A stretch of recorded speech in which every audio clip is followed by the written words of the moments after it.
Baiklah, Assalamualaikum warahmatullahi wabarakatuh. Perkenalkan, nama saya Rifki Muhammad Ramadan dengan NIM C1 Channel 24009 akan mempresentasikan perhitungan PPh Pasal 21 atas gaji karyawati, bina tugas, dan upah dari mata kuliah perpajakan 2 dengan dosen pengampu yaitu Bapak Wirme Kaputra dan Ibu Restu Halin Anissa. Baiklah, yang pertama adalah perhitungan PPh Pasal 21 atas gaji karyawati. Perhitungan PPh Pasal 21 untuk karyawati sama dengan pegawai laki-laki. Perbedaan penting adalah pengaruh status PTKP terhadap tarif. Ada dua metode. Yang pertama adalah bulanan, dari bulan Januari hingga bulan November. Menggunakan tarif efektif rata-rata atau TER untuk menyederhanakan pemotongan tiap bulan. Yang kedua adalah tahunan, di bulan Desember atau masa pajak terakhir. Menggunakan tarif progresif pasal 17 Undang-Undang PPh sebagai rekonsiliasi akhir.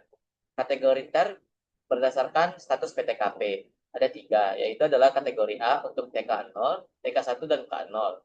Kategori B ada TK2, TK3, K1, dan K2. Dan kategori C ada K3. Selanjutnya kita akan memasuki contoh. Anissa Lajan tambah tanggungan status PTKP-nya TK0 dengan penghasilan brutto bulanan sebesar 9 juta rupiah. Ia juga membayar iuran pensiun sebesar 100 ribu rupiah setiap bulannya. Jadi kita akan menghitung dulu perhitungan PP pasal 21 dari bulan Januari hingga bulan November. Yang pertama kita akan mengidentifikasi penghasilan brutonya. Penghasilan bruto Anissa adalah 9 juta per bulan. Yang kedua kita akan mengklasifikasi kategori TER. Berdasarkan status PTKP, PTKP Anissa adalah TK0. Jadi Anissa termasuk ke dalam TER kategori A. Yang ketiga kita akan mengaplikasikan tarif TER-nya. Sesuai dengan tabel TER kategori A, penghasilan bruto 9 juta dikenai tarif sebesar 2,5%.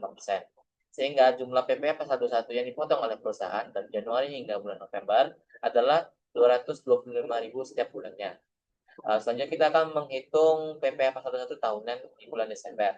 Pada masa pajak Desember, pemotongan PPh pasal 21 dilakukan dengan metode rekonsiliasi menggunakan tarif progresif pasal 17. Pertama kita akan memperhitungkan penghasilan bruto tahunannya dulu. Jadi 9 juta rupiah dikali 12 bulan akan mendapatkan hasil sebesar 108 juta. Yang kedua kita akan menghitung komponen pengurangnya. Biaya jabatan sebesar 5% dari penghasilan bruto tahunan maksimal 6 juta per tahun. Berarti 5% dikali 108 juta, maka mendapatkan hasil sebesar 5 juta 400. Yang kedua adalah iuran pensiun sebesar 100.000 kita kalikan dengan 12 bulan karena tahunan, jadi hasilnya sebesar 1.200.000. Jadi total pengurangnya dari 5.400.000 kita tambahkan 1.200.000 jadi sebesar 6.600.000. Selanjutnya kita akan memperhitungkan penghasilan neto tahunan. Jadi untuk mengetahui penghasilan neto tahunan itu, kita akan mengurangi dari penghasilan bruto tahunan dikurang komponen pengurangnya tadi. Penghasilan bruto tahunan tadi sebesar 108 juta, dikurang dengan komponen pengurangannya itu sebesar 6.600.000. Jadi akan mendapatkan penghasilan neto tahunan sebesar 101.400.000. Selanjutnya kita akan memperhitungkan PTKP-nya. Penghasilan neto dikurang PTKP. PTKP-nya itu dari PTK0, berarti tidak ada tanggungan dan belum kawin. Jadi 101.400.000 dikurang 54 juta akan mendapatkan hasil sebesar 47.400.000. Selanjutnya kita akan memperhitungkan PP pasal 1 turun setahun. Jadi kita akan kalikan sesuai dengan tarif progresif pasal 17 tadi, karena tidak sampai 60 juta, jadi kita akan kalikan dengan 5%. Jadi 5% kita kalikan dengan 47.400 akan mendapatkan hasil sebesar 10.370. Misalnya kita akan menghitung PP pasal 1 di bulan Desembernya. Berarti kita akan PPh terutang tahunan dikurangi total PPh yang telah dipotong selama 11 bulan sebelumnya yang menggunakan tadi. Tadi PPh 21 Desembernya berarti 2.370 dikurang 11 bulan dikali 225.000. Jadi PPh Desember 2000 PPh Desember PPh 21 Desember sebesar 2.370 dikurang 2.475.000 akan mendapatkan hasil lebih bayar sebesar 105.000. Hasilnya negatif pada bulan Desember mengindikasikan bahwa terdapat kelebihan pemotongan pajak atau overpayment Kelebihan ini akan diperhitungkan oleh perusahaan pada akhir masa pajak Desember yang dapat dikompensasikan dengan PP 21 masa depan atau dikembalikan kepada wajib pajak di awal tahun pajak. Selanjutnya yang ini adalah perhitungan PPh pasal 21 atas pindah tugas. Ketentuan PPh pasal 21 atas karyawan yang pindah tugas, yang pertama adalah pindah kerja dianggap mengakhiri masa kerja di perusahaan lama. Yang kedua adalah perusahaan lama wajib menerbitkan bukti potong 1721A1 dan hitung PPh 21 terakhir dengan tarif progresif. Yang ketiga adalah perusahaan baru menghitung PPh pasal 21 dari bulan pertama kerja sampai dengan bulan November dengan tarif efektif rata-rata. Lalu di bulan Desember akan direkonsiliasikan dengan tarif progresif. Yang keempat adalah perhitungan di perusahaan baru memperhitungkan penghasilan dan pajak dari perusahaan lama berdasarkan bukti potong yang telah diberikan karyawan. Yang kelima adalah jika ada lebih bayar, perusahaan baru mengembalikan selisihnya. Yang keenam adalah karyawan wajib lapor surat pemberitahuan tahunan atau SPT tahunan dengan menggabungkan penghasilan dari kedua perusahaan. Berikutnya adalah contohnya. Yang pertama adalah Tuan A berstatus lajang dan bekerja di PT BBB dengan gaji sebesar 15 juta per bulan. Iuran pensiun sebesar 100.000 per bulan. Tuan A pindah kerja pada 1 Juli 2025. Yang kedua adalah Tuan A pindah kerja ke PT CCC pada 1 Juli 2025 dengan gaji sebesar 17 juta.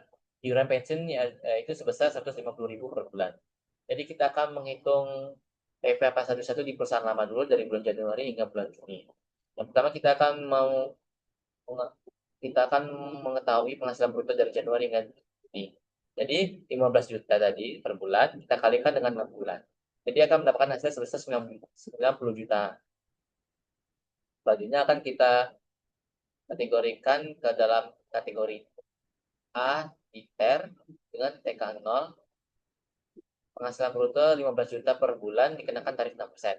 Jadi kita kalikan 6% dikali 15 juta sebesar 900.000. Total PPh dari bulan Januari hingga bulan Mei adalah 900.000 dikali 5 bulan akan mendapatkan hasil sebesar 4,5 juta. Yang ketiga, kita akan memperhitungkan PPh pasal 21 bulan terakhir bulan ini menggunakan tarif progresif pasal 17 UU PPh. Ya, pertama kita akan mengetahui penghasilan brutonya sebesar 90 juta, akan dikurangi pengurangan komponennya, itu biaya jabatan, iuran pensiun. Biaya jabatannya ini sebesar 3 juta, dan iuran pensiunnya sebesar 600.000. Jadi penghasilan netonya adalah 90 juta dikurang 3 juta dikurang 600.000.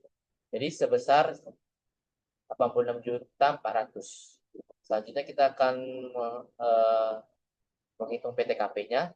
Jadi 86 juta 400 dikurang 54 juta karena PTKP-nya di tingkat 0. Jadi akan mendapatkan hasil sebesar 32.400.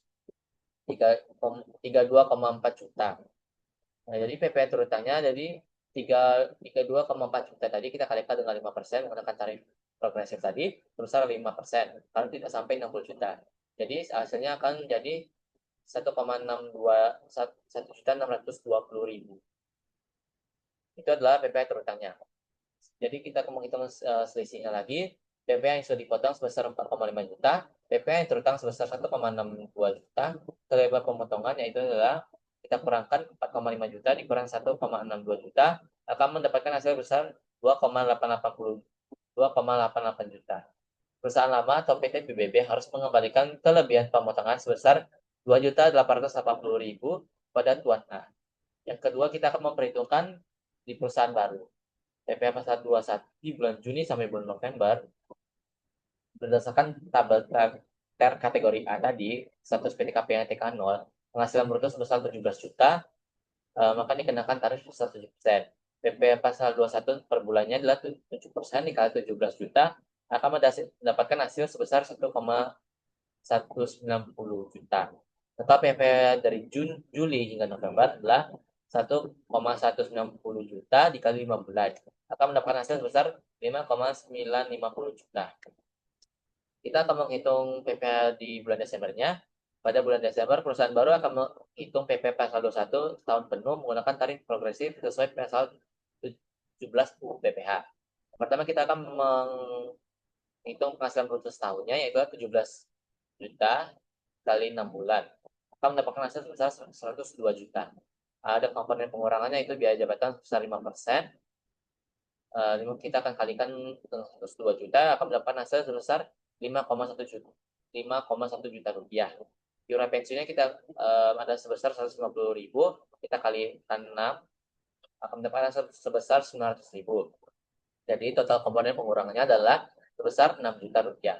Jadi kita akan mengurangi dengan penghasilan bruto untuk mencari penghasilan neto setahunnya. Jadi 102 juta tadi yang penghasilan bruto setahun, kita kurangkan dengan komponen pengurangnya sebesar 6 juta. Jadi hasilnya sebesar 96 juta rupiah. Yang selanjutnya kita akan menghitung PTKP-nya. Jadi 96 juta kita kurangkan dengan 54 juta karena dia PTKP tingkat 0, akan mendapatkan hasil sebesar 42 juta. Jadi PPh 21 terutang setahunnya kita kalikan dengan 5%. Karena dia tidak sampai 60 juta. Ini menggunakan tarif progresif. Jadi di 42 juta kita kalikan 5%, akan mendapatkan hasil sebesar 2,1 juta rupiah. Yang selanjutnya adalah kita akan menghitung PPh 21 yang harus dipotong pada bulan Desember. Jadi rumusnya adalah PPh 21 terutang setahun dikurang dengan PPh 21 yang sudah dipotong dari bulan Juli hingga November tadi. Jadi 2,1 juta dikurang 5,950 juta akan mendapatkan hasil sebesar 3,850 juta. Karena hasilnya negatif, maka pada bulan Desember tidak ada pemotongan PPh pasal 21. Sebaliknya, ada kelebihan pemotongan sebesar 3,850 juta yang harus dikembalikan kepada Tuan A. Selanjutnya adalah perhitungan PPh pasal 21 atas upah. Peraturan baru adalah dalam PP 58 tahun 2023 dan PMK nomor 168 tahun 2023 untuk menyederhanakan PPh pasal 21 untuk pekerja harian atau mingguan menggunakan metode tarif efektif harian. Yang pertama adalah upah kurang dari 450.000 per hari tidak dipotong PPh pasal 21.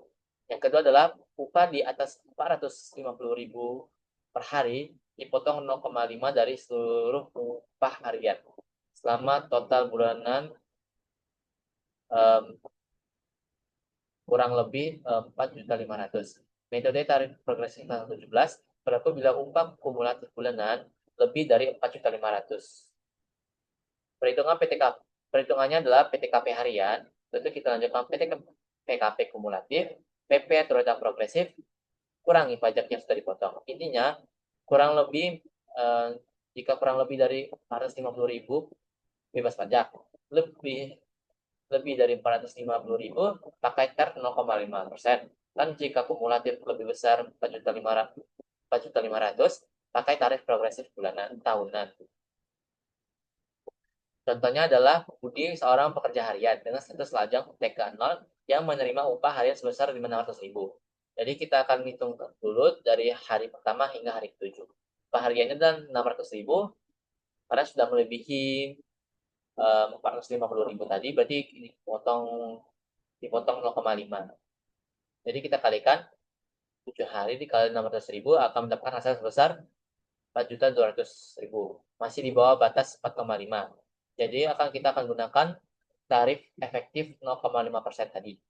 Jadi PPh per harinya adalah 600.000, kita kalikan dengan 0,5% akan mendapatkan hasil 3.000. Jadi total PPh yang sudah dipotong dari hari pertama hingga hari ke-7 adalah 7 hari dikali 3.000 atau sebesar 21.000. Periode keduanya kita akan memperhitungkan pada hari ke-8. Upah hariannya adalah 600.000. Total upah kumulatif adalah 8 hari dikali 600.000 akan mendapatkan hasil sebesar 4.800.000. Total upah kumulatif sudah melebihi batas 4.500.000. Perhitungan PP pasal 21 untuk hari ini dan seterusnya harus menggunakan tarif progresif pasal 17.